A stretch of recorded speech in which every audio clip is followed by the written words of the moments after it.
PUBG Mobile, arguably one of the most successful and impactful mobile games of all time, with arguably one of the most depressing downfalls in all of gaming history. Within just a few months' time, PUBG Mobile went from winning Game of the Year and being ranked the #1 Battle Royale game across all platforms, amassing over 65 million daily players and being considered the best PC mobile port to ever grace smartphones around the world, to being banned in 9 countries across the globe and losing over 2/3 of its player base after the game essentially forgot all sense of what originally made it so special due to unrelenting corporate greed. And listen, don't get me wrong, I don't exactly hate modern PUBG. It's still one of the best mobile shooters out there with a massive dedicated player base and a constant stream of new content. But this isn't this. This is a revolutionary, dark and gritty, atmosphere-driven testament to the Battle Royale genre, with iconic features and groundbreaking tech advancements that easily allowed it to become one of the most beloved and nostalgic mobile games of an entire generation. And this is a cold, empty shell and a mockery of the empire this game used to be. So here's my own narrative attempt to demonstrate just how far this game rose and just how far it fell. Changing with the times. It'll be interesting to see what he says. To understand what PUBG Mobile was meant to be, we first have to discuss what the original PUBG was.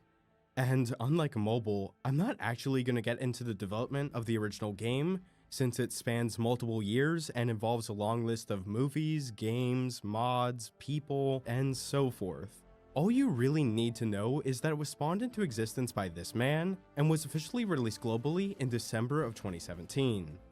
And this game blew up, seemingly overnight. I mean, I doubt that there's even a single soul on this earth that hasn't seen of or heard of PlayerUnknown's Battlegrounds. From famous streamers, YouTubers, celebrities, merch, ads plastered literally everywhere, you couldn't escape the Battlegrounds even if you wanted to. The premise is simple: 100 players drop into a gigantic map full of desolate cities and abandoned towns. Then they loot up and fight each other through brutal guerrilla warfare until only one team is left standing. While this is a fairly formulaic system nowadays, PUBG pretty much coined the Battle Royale genre. And while plenty of other Battle Royales have risen to compete since its release, very few have even compared to the sheer impact that PUBG had on the gaming industry. So what exactly made this game so special? To start off, PUBG literally was just built different. In a world full of high-octane, low-risk, low-reward 5-minute round-based shooters, the slow-paced, tactical, high-risk, high-reward 30-minute matches of PUBG allowed for a completely unique adrenaline-pumping experience unlike anything ever seen before. It was slow. It was meant to be slow. And it was perfect slow. You probably at most only spent around 6 to 7 minutes of your time within the battlegrounds actually battling other players. The rest of the 30 minutes was spent tactically landing, looting, and traversing the barren terrain. You couldn't simply run and gun. The battlegrounds were full of required and precise decision making during those quiet moments. You picked where to land, you picked what guns to use, you picked what armor and healing you needed, you picked where to fight, you picked where to die. Every single action you took mattered. And with limited inventory space and an ever-closing gas circle, making the map smaller and smaller as that timer ticked down, every action mattered infinitely more. And with gritty realistic graphics and the haunting atmosphere of war, you were fully immersed into the battlegrounds. Not only being able to see, but being able to hear who's battling around you was a key component to PUBG utilized in a completely new fashion. You can understand where your enemies are and in what state they are in solely based on their echoing gunshots. And you can choose when the right time to strike is, if there even is one at all. And since not only you are listening and scanning for everyone else, but everyone else is also listening and scanning for you, the game festers this dreadful sense of paranoia of being able to be shot at any moment. So even the slow, quiet moments are filled with genuine anticipation and tension. And despite there only being one map at the original release, every single game you played was determined to be wildly different than the last. That's what I because think of the circle closing into a different location or facing off against entirely different players with their own unique playstyles. All of these factors made this game absolutely perfect for the competitive and esports scene. But that's only one side of the game and only one reason of why it was so successful. The other reason is because it was just utterly broken. The game was riddled with horrendous glitches and ludicrous moments that allowed the exact opposite of a competitive community to thrive as well.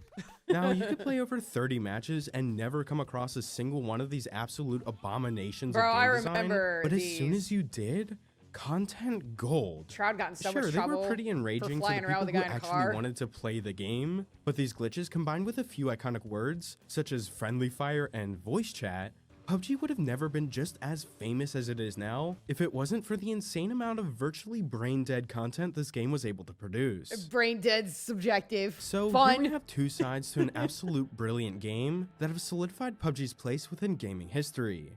It was a perfect tribute to the battle royale genre, built on passion and years upon years of intricate game design experience. But I guess it wasn't enough for this game to dominate consoles and PCs around the world, so the revolutionary minds behind PUBG teamed up with some of the best mobile development teams in the world to bring the iconic battlegrounds to smartphones around the globe. I'm glad they did. Only problem was, someone else had done it first. Really?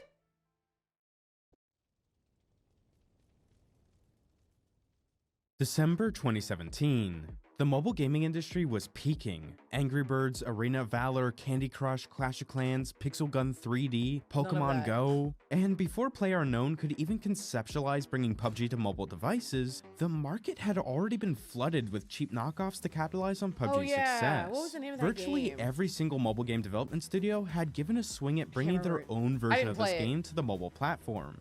The most prominent being Rules of Survival That and was Knives it. Out by Rules of NetEase, Survival and Knives Out. and I didn't Free play either Fire of them. Battlegrounds by Garena. All of which, at the time, Free Fire was out before sucked. PUBG Mobile? That's crazy. they were mobile games. Rules Yeah. of Survival and Knives Out, despite being faithful to the mechanics of PUBG, specifically their slow tactical gameplay and long match runtimes, had both taken some creative liberties to get past certain censorship laws in target countries. And Free Fire, despite blatantly ripping off the map, weapons, designs, environment, and even the battleground's name, just wasn't even PUBG. It was Free Fire. quick. The map was smaller, the player count halved, and the movement sporadic. Free Fire has since then evolved into an empire of its own. And yes, these games have also since then become pillars of nostalgia for anyone who played them, but they just weren't PUBG. And that's fine. Nowadays they function as their own standalone games. But originally they were nothing Kinda looks more like a than blatant combination of ripoffs. The main Fortnite. reason that they had become so popular in the first place is because they were free. Milsim. So and free. for anyone who couldn't afford a computer or console to play PUBG, these games quickly became the next best thing. Or if you're traveling Specifically, or at Free work. Fire. The creators of PUBG weren't happy with this. Both NetEase and Garena were turning major profits from ripping off all of their hard work. But luckily for them, their future Chinese publisher They're like, "Hold my and beer." extremely well-known tech supergiant, Tencent, was looking to expand their mobile portfolio after already working with Activision on a Call of Duty mobile project for over a year now. Tencent offered yet another one of their best mobile development teams and a marketing strategy that guaranteed success, an offer that PUBG simply couldn't refuse. And that was the day that PlayerUnknown unknowingly shook hands with the devil. What? I'm thankful for that guy though. Like, they gave me PUBG Mobile. The What's the- development of PUBG Mobile only took 4 months. To understand just how Wow. insane That's of a time frame that is for a crazy. AAA mobile shooter game development process, both Call of Duty Mobile and Warzone each took around 3 entire years to complete. Even Holy. Apex Mobile took at least 2. Apex And Mobile was within so those good. 4 months, they also successfully built an entire mobile engine within UE4 to host the game's complex nature. That's crazy. Oh yeah, 4 and months? it worked. Perfectly. Better than perfectly. It took everything from the original PUBG and dumped it into a phone. The maps, the guns, the vehicles, the mechanics, the atmosphere, the Arguably the tension, best the port quirks, ever. the bugs, everything. No shortcuts, no quicker matches, no less in player count. This was PUBG. And now it even sports a fully optimized and customizable touch UI with new mobile-friendly features such as auto pickup, auto equip, gyro controls, Thank and you visual sound for cues, gyro with and auto graphics that pickup. gave most mobile games of the time a run for their money. And just like its competitors, it was entirely free.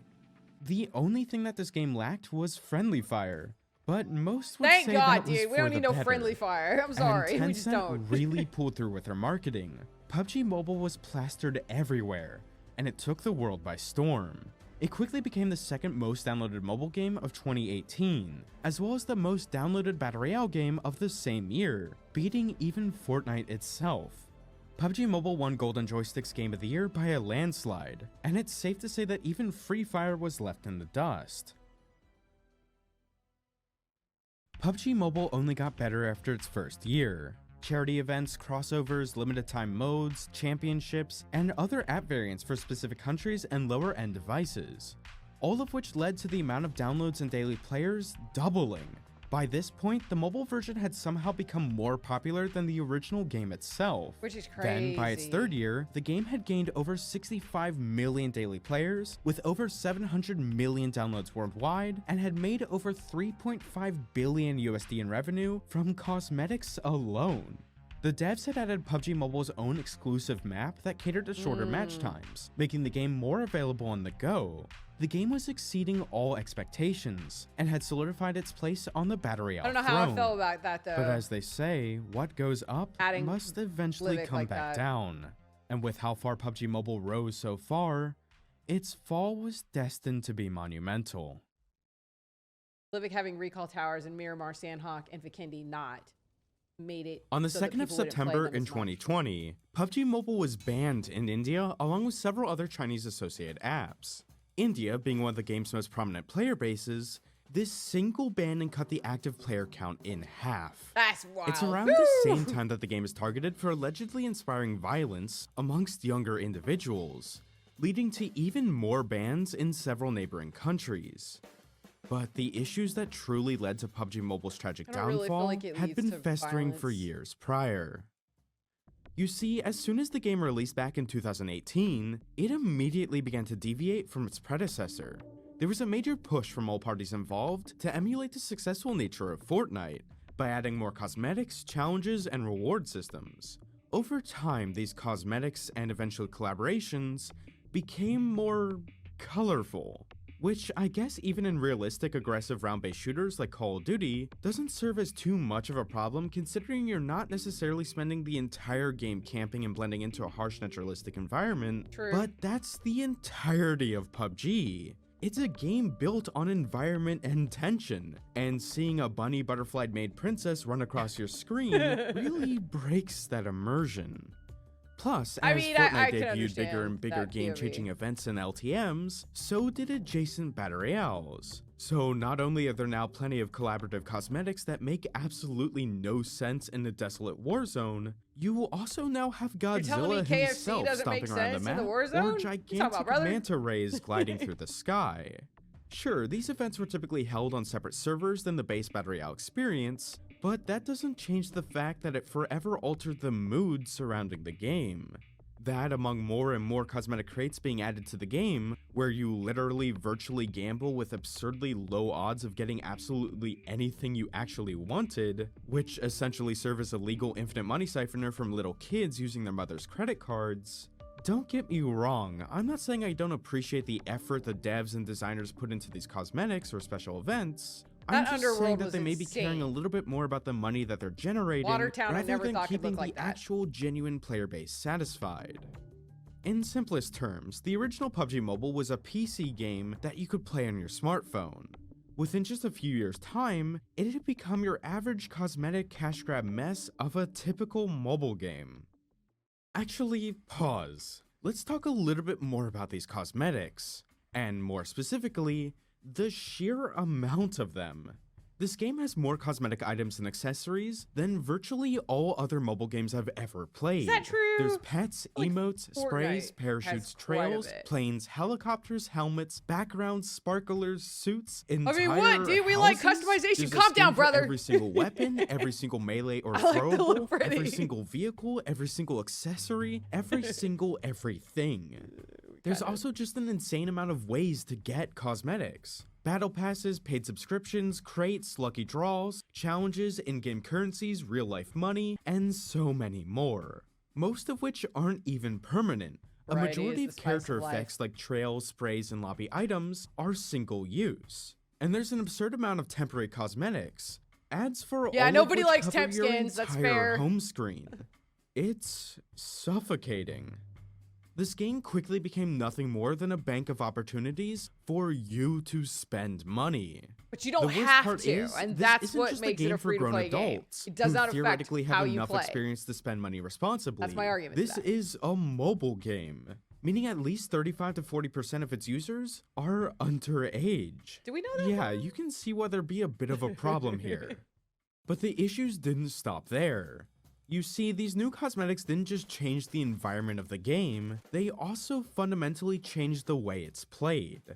In a game where tactically blending into your environment becomes increasingly impossible, movement becomes king. Players began playing more competitively, even in public lobbies, Fair. prioritizing hot drops, abusing vehicle I don't systems, know that I blame developing insane skins movement for that tactics reason. that allowed you to dodge bullets like Neo. Getting 20 plus kills within one match had become more fulfilling than actually winning. Hot drops became bloodbaths, and with the addition of arena mode and the first 2x2 kilometer map, the bloodbath simply never ended. This is true. PUBG Mobile was becoming even more competitive than its predecessor, and content creators thrived off of this. The best of the best became celebrities, and everyone else who played wanted to be exactly like them. All of which, at the time, helped make PUBG Mobile as famous as it is now. The esports side of PUBG was growing exponentially, and the cosmetics were an absolute hit among younger audiences. So it only makes sense that after the bans, Tencent would ramp up the rate of updates and collaborations to make up for the game's major losses. New maps, new game modes, new cosmetics, new vehicles.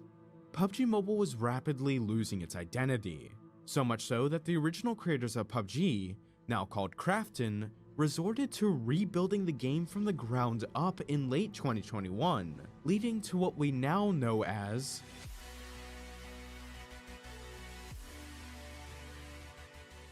which crashed and burned upon release because people refused to stop playing PUBG Mobile.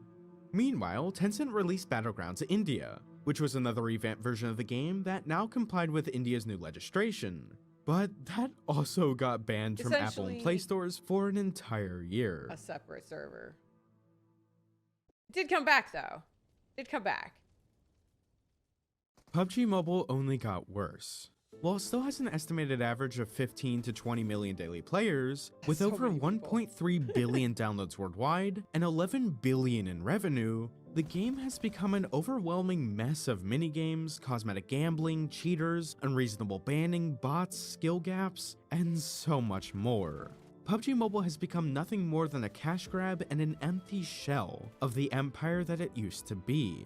The addition of a team deathmatch mode and a push for smaller map sizes only enforced the faster-paced aggressive gameplay, continuing to draw away from the original tactical pool of PUBG, and There is a reinforce lot of people to different move to things to other do in the game, faster-paced for run and sure. gun shooters like COD, giving you that same rush but in a format solely built on that experience, leading to almost all lobbies outside of China I disagree and with that, India because COD is being just as practically ghost skin towns, focused as well. unless you're in the highest echelon of competitive players who have already invested too much time and money into the game to even afford to stop playing.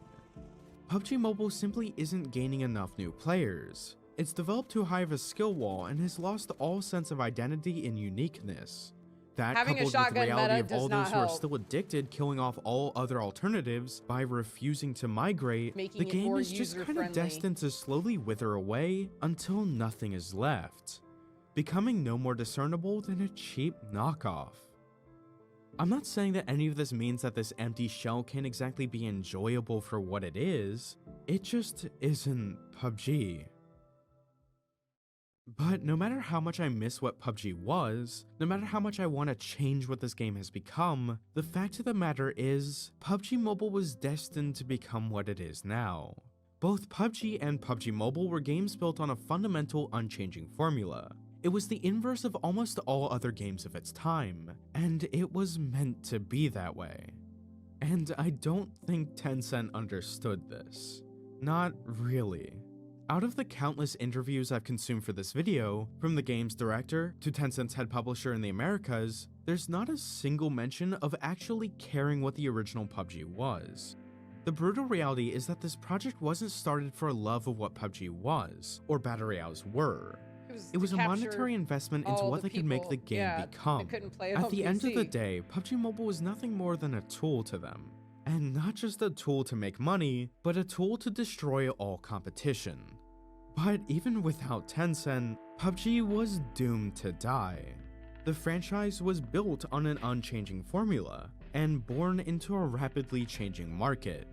A market where you either die a hero, or live long enough to see yourself become Fortnite. PUBG Mobile was a game that I dedicated the earliest days of my channel to, and despite all those videos now either being privated or deleted, I'll always look back on them fondly for the wonderful years of joy this game provided. And I'll always resent Tencent for what they made PUBG Mobile become.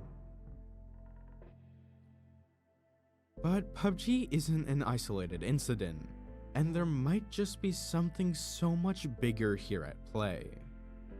Okay, a few thoughts real quick before we go on that I want to say. Yes, the game has become very skin heavy, but I am a firm believer in that while we have had some, major meta changes with the guns, and I mean, obviously we're living in a shotgun meta situation. If we just had recall towers on Miramar, Vikendi, and Sandhawk, those maps would get way more playtime, because as it stands right now, yes, we're going on 7 years and it's hard for people to just jump into the game and play. And when they initiated and brought on Livik, it already had recall towers. So not only was it a smaller map, you could get 15-minute games in, but you had recall towers. There was no reason for people to go off and play the other maps. And even as it stands now, if you go in, you spend 30 minutes in a game, you die very fast, you might not go back there. So I've been a big proponent of saying that we need to have recall towers on all of the maps in order to get players back playing them. I found this to be very, very interesting. It is through the eyes of somebody who, sees the skins as an issue. For me personally, I don't even really notice them, but I do understand what they're saying. It has changed from a core milsim based game. You actually hear these same comments though in the PC world as well. You look at games like Call of Duty and they face similar criticisms in that they are more skin heavy instead of being milsim. So I don't think that it's like a PUBG Mobile thing specifically. I just think that that's the state of the gaming world that we live in right now. And, for better or for worse, it's where we all are. But I am thankful to still have this game because I do love it. So let me know your comments down below. Let me know what your thoughts are. Let me know your comments, and let me know if you like this documentary type of content. I found it to be very interesting, regardless of whether we agree with the opinions that we saw or not. It's still very interesting. I love you guys. I'll see you in the next one. Ciao, ciao.